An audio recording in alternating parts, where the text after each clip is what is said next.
দর্শক ইতিমধ্যে দেখতে পাচ্ছেন যে ২০২৪ সালের ভিয়েতনাম শোল মাছের পোনা কোথায় উৎপাদন করা হয় এবং ভালো জাতের এবং ইনব্রিডিং মুক্ত পোনা কোথায় পাবেন।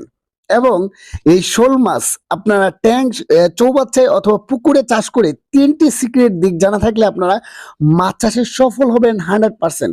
তো দর্শক, এবং রোগ হলে করণীয় কি সেটিও আপনাদের মাঝে তুলে ধরা হবে।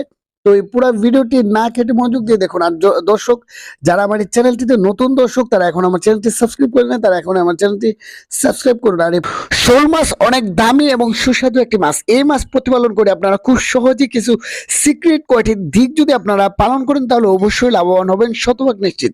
সিক্রেট দিকগুলোর মধ্যে খুব সহজে কয়টি দিক আপনারা বলে দিচ্ছি।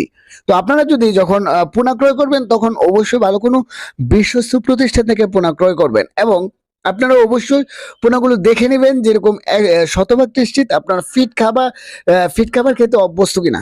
ভিয়েতনাম শোল মাছ চাষে সফলতার দ্বিতীয় দিক হলো যে অবশ্যই যেখান থেকে আপনারা পোনা ক্রয় করবেন এবং আপনারা পুকুর প্রস্তুত যেখানে করবেন সেটা অবশ্যই যদি 30 অথবা 60% পুকুর হয় তাহলে অবশ্যই এক কিনার দিয়ে আপনারা যদি জাল ঘেরাও দিয়ে আপনার ছোট একটি স্থানে আপনারা যখন এই পোনাগুলো আপনারা ছাড়বেন তখন অবশ্যই ভালো একটা ফিডব্যাক পাবেন। সেখানে আপনারা খাবার দেবেন এবং যখন মাছটি 1 মাস বয়স হবে তখন মাছটি যখন আপনার ছোট বড় হবে তখন অবশ্যই মাছগুলো যখন বড় হবে বড় সাইজের পোনাগুলা ছাট করে দেবেন। সেম একই ক্যাটাগরিতে আপনারা যখন চৌবাচ্চা অথবা আপনার ট্যাঙ্কে চাষ করবেন সেম এরকম ভাবে যখন বড় ছোট হবে তখন মাছগুলো যখন বাছাই করে দেবেন তখন অবশ্যই ভালো একটা গ্রোথ আসবে। এবং শোল মাছ চাষে এটা গোপন একটি দিক, এই দিকটি যদি আপনারা বিবেচনা করেন তাহলে অবশ্যই ভালো একটা ফিডব্যাক পাবেন। ভিয়েতনাম শোল মাছ চাষে সফলতার তৃতীয় যে দিকটি সেটি হলো অবশ্যই যে খাবার নিয়ে আপনারা দুইটি উপায়ে খাবার পদ্ধতি দিতে পারেন। এক হচ্ছে বাজার থেকে রেডি ফিড, সেটা আগাতা এবং টং হয়ে দিতে পারেন 0.5 বা 0.03 এরকম ভাবে আপনারা খাবারের ধীরে ধীরে আপনার মানটা বাড়ায় এভাবে দিতে পারেন। এবং অবশ্যই আপনারা আরেকটা দিক, অবশ্যই আপনারা যদি হাতে বানানো খাবার দেন তাহলে অবশ্যই এটার ফিডব্যাক পাবেন অনেক ভালো এবং লাভের হার থাকবে 12%। তার মধ্যে হচ্ছে অবশ্যই আপনারা যখন খাবার পদ্ধতি দিবেন তখন শুটকি মাছের গুঁড়ো এভাবে আপনারা যদি দেন তাহলে অবশ্যই ভালো একটা ফিডব্যাক পাবেন। এবং দেখা গেছে কি বাজারে আপনার 1 টন খাবার 70 থেকে 80 হাজার টাকা পড়ে, আপনারা যদি হাতে বানানো খাবার দেন তাহলে অবশ্যই ভালো একটা ফিডব্যাক পাবেন। এবং আপনারা চাইলে ইচার যে গুঁড়া সেটিও আপনারা দিতে পারেন ছোট অবস্থায়, এরকম ভাবে পদ্ধতি করে দিতে পারলে অবশ্যই ভালো একটা ফিডব্যাক পাবেন।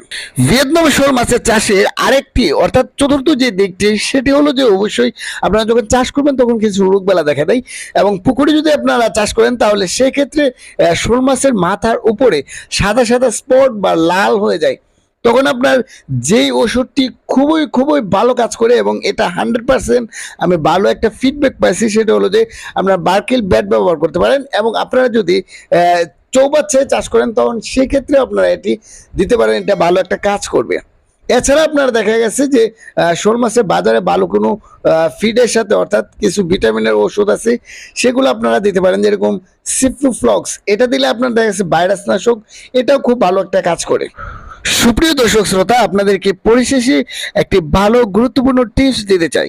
অনেক নতুন চাষি ভাই আছে যে আপনারা ইউটিউবে প্রতিবেদন দেখে সরাসরি পোনা নিতে চেষ্টা করেন, তখন সেক্ষেত্রে আপনারা দেখা যাচ্ছে যদি ভালো কোনো বিশ্বস্ত প্রতিষ্ঠান থেকে পোনা না ক্রয় করেন তখন আপনার ঝামেলা হয়। আর অবশ্যই আপনারা নতুন চাষিরা একটি ভুল করে যে সস্তায় ইনব্রিডিং যুক্ত পোনা ক্রয় করে, যার কারণে আপনারা লাভবান হতে পারে না। তো দর্শক, এই পুরো ভিডিওতে অর্থাৎ 2024 সালের নতুন আপনার ভিয়েতনাম শোল মাছের পোনা দেখতে পাচ্ছেন, এটি হলো 1.5 থেকে 2 ইঞ্চি অথবা আপনারা কিছুদিন পর যদি আমাদের এখানে নেন তাহলে 3 থেকে 4 ইঞ্চি পোনা আমাদের এখান থেকে নিতে পারেন।